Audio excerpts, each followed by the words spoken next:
YCP MLC Duvvada Srinivas కుటుంబం వ్యవహారం రచ్చగా మారింది. పర్సనల్ వివాదం కాస్త రాజకీయంగా దుమారం రేపుతుంది. శ్రీనివాస్ ఇంటి ముందు ఆయన భార్య, కుమార్తెలు నిరసన వ్యక్తం చేస్తున్నారు. భార్య, కూతుళ్లను చూసి ఇంటి గేటు వేసుకుని లోపలే ఉన్న దువ్వాడ శ్రీనివాస్ను ఆయన కుటుంబ సభ్యులు నిలదీశారు.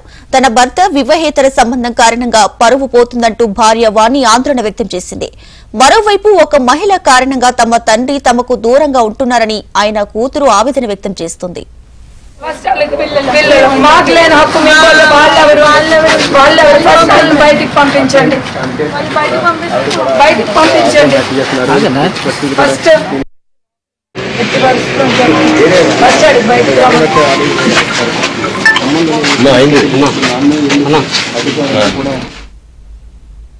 దువ్వాడ శ్రీనివాస్ ఇంటి దగ్గర ఉద్రిక్తత కొనసాగుతుంది. టెక్కలిలోని దువ్వాడ ఇంటికి భార్య వాణి, కూతురు హైందవి వచ్చారు.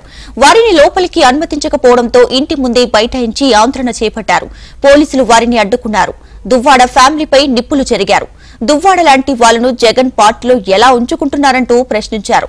దువ్వాడను వెంటనే సస్పెండ్ చేయాలని, పార్టీ నుంచి బహిష్కరించాలంటూ వాణి కోరారు. తమకు న్యాయం చేయాలని విజ్ఞప్తి చేసింది. తన దుస్థితి తన పిల్లలకు రాకూడదని, న్యాయం జరగాలంటూ పోరాడుతున్నట్లు వాణి ఆవేదన వ్యక్తం చేసింది.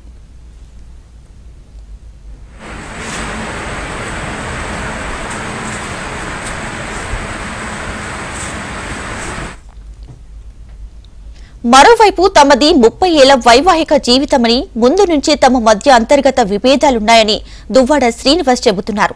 గత 2 ఏళ్లుగా ఈ విభేదాలు తీవ్రమయ్యాయని, ప్రతిరోజు ఏదో ఓ గొడవ జరిగేదని అంటున్నారు. తన భార్య వాణికి ఉన్న రాజకీయ కాంక్ష, ఆధిపత్య పోరే ఈ గొడవలకు కారణమన్నారు. తానే ఎమ్మెల్యే కావాలని, వ్యాపారాలు అన్నీ తన పేరు మీద ఉండాలని వాణి గొడవ చేస్తుండేదని తెలిపారు. తనకు టికెట్ రాకపోతే నన్ను ఓడిస్తానని కూడా బెదిరించిందని ఆవేదన వ్యక్తం చేశారు.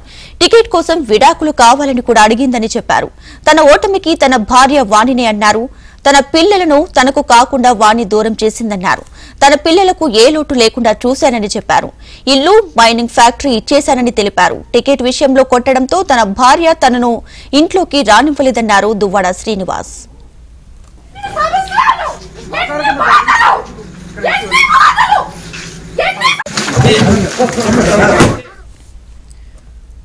ఇక ఈ ఫ్యామిలీ రచ్చపై దువ్వాడ శ్రీనివాస్ తల్లి లీలావతి స్పందించింది.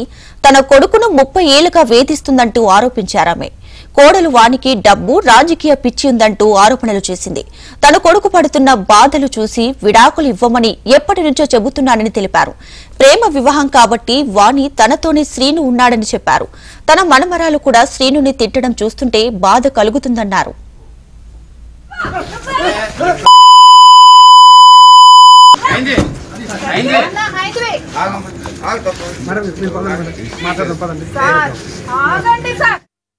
మాధురికి నీకు సంబంధం ఉందా అంటే ఈ రకంగా అంటే, ఒకవేళ మాధురికి నాకు సంబంధం ఉందని 30 సంవత్సరాల్లో నువ్వు తీర్మానం చేసేటప్పుడు మన ఇంట్లో ఎన్ని గొడవలు వచ్చాయి, ఎన్ని సందర్భాలు వచ్చాయి? అప్పుడు ఎప్పుడు ఎందుకు ఈ దుష్ప్రచారం చేయలేదు? ఇప్పుడు ఎందుకు దుష్ప్రచారం చేసావు? కేవలం నన్ను చెడ్డ పేరు ద్వారా ఆ ఎమ్మెల్యే టికెట్ పొందడానికి. పొందిన తర్వాత కూడా ఊరుకుందా? ఇంకా ఎక్కువ చేసింది దుష్ప్రచారం. పోనీ ఎన్నికలు అయిపోయిన తర్వాత ఊరుకుందా? నేను ఓడిపోయాను, పతనం అయిపోయాను, గవర్నమెంట్ పోయింది, ఇప్పుడు ఊరుకుందా? ఇంకా కంపు చేస్తుంది. ఇప్పుడు ఏంటి ఆవశ్యకత అని నేను అడుగుతున్నాను. నీకు ఇవ్వాల్సిన ఆస్తులు ఇచ్చాను, నీకు ఇవ్వాల్సిన డబ్బులు ఇస్తున్నాను, ఇప్పుడు ఏంటమ్మా నీ ఆవశ్యకత?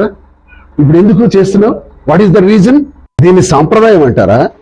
తండ్రిని కలిసి కలవటానికి వెళ్లే విధానం అంటారా? భర్తతో మాట్లాడడానికి వచ్చిన సంస్కారం అంటారా? భర్తని ఎదురొడ్డి భర్తని లేపేయడానికి, భర్తని ఒకప్పుడు డంబెల్ పెట్టిసినారు కదా అదువాడవాణి, అదే రకంగా ఈ రోజు రాలేదు అనడానికి ఏమైనా స్పష్టత ఉందా? అదే పద్ధతుల్లో వచ్చింది కదా విధానం. అదే సామరస్యం ఇదా? ఇది సాంప్రదాయమా? ఇలాగే అన్ని కుటుంబాలు ఉంటున్నాయా? ఇలాగే అన్ని కుటుంబాలు ఉంటే ఈ భారతదేశంలో కాదు, ఈ విశ్వంలో కాదు, కుటుంబ వ్యవస్థలు సర్వనాశనం అయిపోతాయి. కుటుంబ వ్యవస్థలు ఎలా అయితే బ్రతకవు, సమాజంలో మనిషి బ్రతకలేడు. దుర్మార్గమైన పరిస్థితుల్లో ఈరోజు నన్ను నెట్టేసినారు. చూడండి, అక్కడ అవసరమా? మీకు బ్రహ్మాండమైన బంగ్లా కట్టించాను, ఇల్లు లేదా అంటే మీడియా ముందు చైర్లో పరుపేసుకొని పడుకుంది దువ్వాడ వాణి. దువ్వాడ శ్రీనివాస్ కూతుర్ని రాత్రి విడిచిపెట్టేసినాడు బయట అని చెప్పటానికి. ఏం మీకు ఇల్లు లేదా? 6 కోట్లు పెట్టి బంగ్లా, పెద్ద ఏసీ రూములతో బ్రహ్మాండంగా విలాసవంతమైన ఇల్లు మీకోసం కట్టించానే. ఆ ఇంట్లో నేను ఉన్నది ఎంత, ఉన్న సమయం ఎంత, ఈ రోజు నాకు ఆ ఇల్లు ఉందా, నేను అది అనుభవించగలనా? లేదే. మీరే అనుభవిస్తున్నారు, మీరే అనుభవించాలి. ఆ ఫ్యాక్టరీ రాశాను, ఇంకేమేమి ఉన్నాయన్నీ ఇచ్చేస్తున్నాను, హాయిగా ఉండాలి కదా. ఇప్పుడు ఏ ఉద్దేశంతో వచ్చారు చెప్పండి? ఇప్పుడు ఏంటి జరిగిందని? 30 ఏళ్లలో ఒక తతంగం అయితే ఇటీవల కాలం 2 ఏళ్ల నుంచి మా ఇంటి గొడవ ఇంకో రకంగా ఉంటే, ఈ 60 రోజుల్లో ప్రభుత్వం, తెలుగుదేశం ప్రభుత్వం వచ్చిన తర్వాత వ్యవహారం వేరే రకంగా ఉంది.